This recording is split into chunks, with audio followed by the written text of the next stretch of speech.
we've got a leak. Not all the leaks are big leaks, sometimes you have a small leak. On this pump, we've got a small leak on this 1-inch nipple right here, coming out of this check valve. You gotta have that check valve on there because if not, you don't want it pumping. If this pumps off and this one's on, you don't want it pumping back down through and trying to go back to the line and push it this way.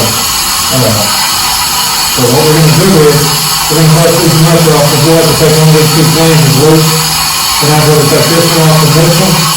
We're gonna unscrew it, and then we're gonna replace this nipple, put this back on, tighten everything back up, and make sure it don't leak. Sometimes when you have these small leaks, it'll eat through this brass and copper, and you need to make sure that it didn't destroy any part of that check valve. And if it does, I've got another check valve to put in case that one's bad. So we're going to take this off, redo all this. First thing I'm going to do is shut that valve off to get the water off. I don't know if you can see it or not. I'll put a clip in. I took a video of it running full pressure. We usually run it at 136 psi here. So I've got the pump shut off. We're just running line pressure right now. And I'll add a clip of how bad that was whenever we had it on at 136 pounds. But I'm going to shut the valve off. So now that I've got that valve off and that valve off, we'll have to shut the inlet and the outlet valve off so we don't have water coming back from us from the line pressure. I'm going to go ahead and open up our little valve right here and bleed the rest of the water off of it so there's no pressure. I'll leave that valve open so whenever I start cranking it all on, we can release a little bit of air down through here.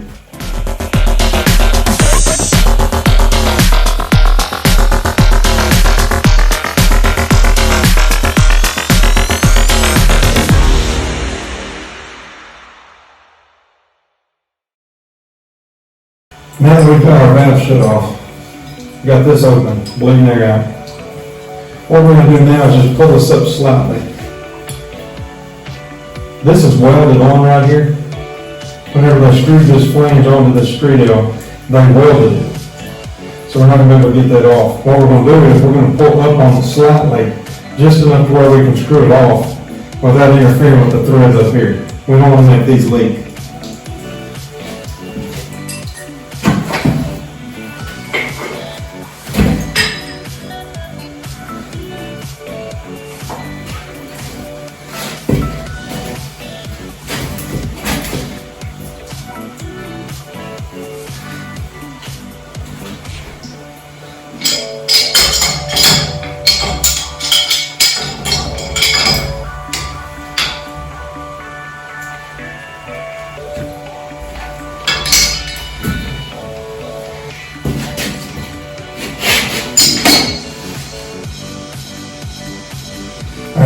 Very important that we don't mess this gasket up. If we crack it and put a hole in it, it's not going to seal off, we're going to have a leak right here. If you mess this gasket up and you don't have one pre-made, you've got to go get the material, lay it out, mark it, and cut it. So I don't want to do all that. So we're going to screw this off, then we'll take this nipple on.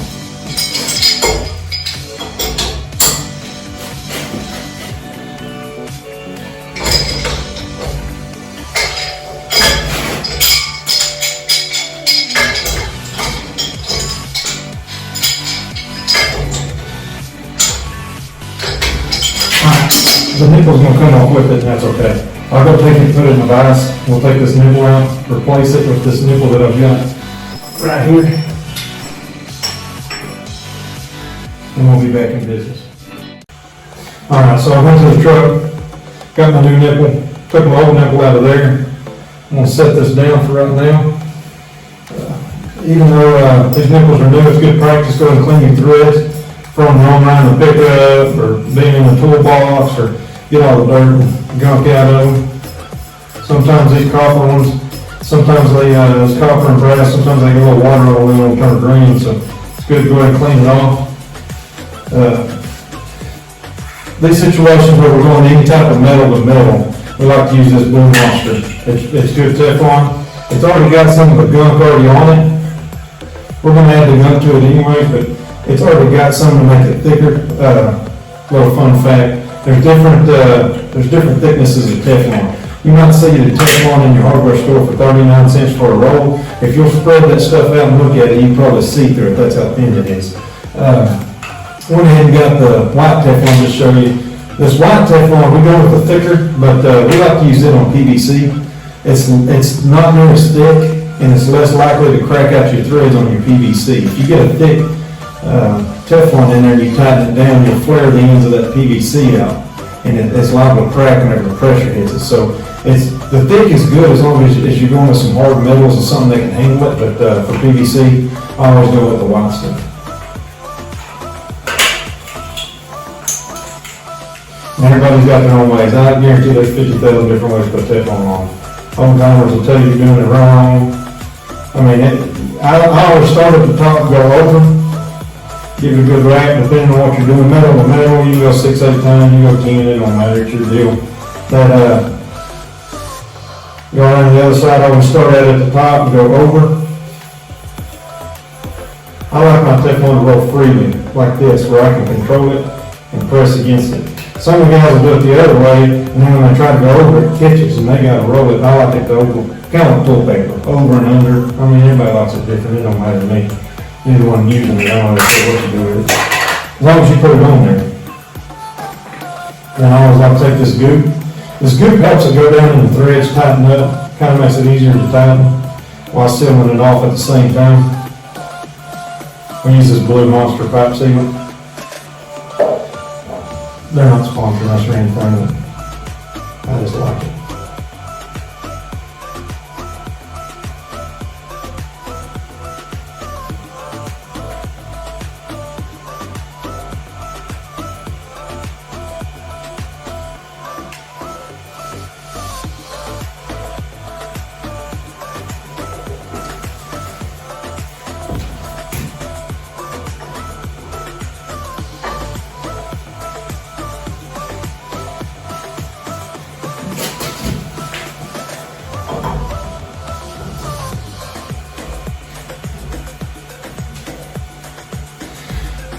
Some people, when they do this, some people will tighten the nipple down and then put this on there and then tighten this down.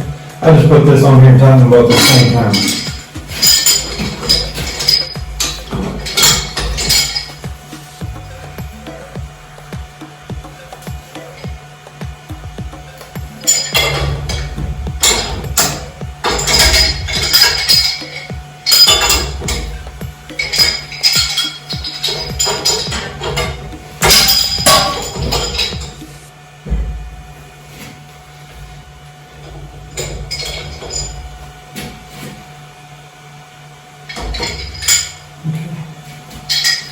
For assurance, you don't want to tighten too much into these brass and copper fittings. You can, if you tighten too much, you can split the end of these out. You don't want to do that. So if you're worried about this not being tight enough into this nipple, you can get another pipe wrench and hold this nipple, go another round or two if you want to on the street end.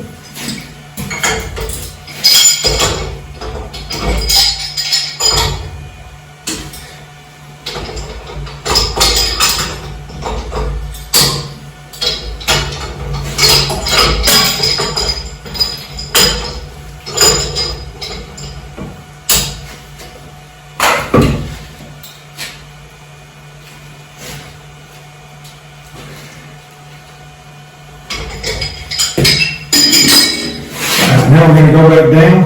Got everything looking good. We're going to go back down. Add our bolts. Add our bolts. We'll have to remember which ones. The short ones, I cut the threads off to make it easier to get in there, so we'll remember to use these on this side. We can use the impact.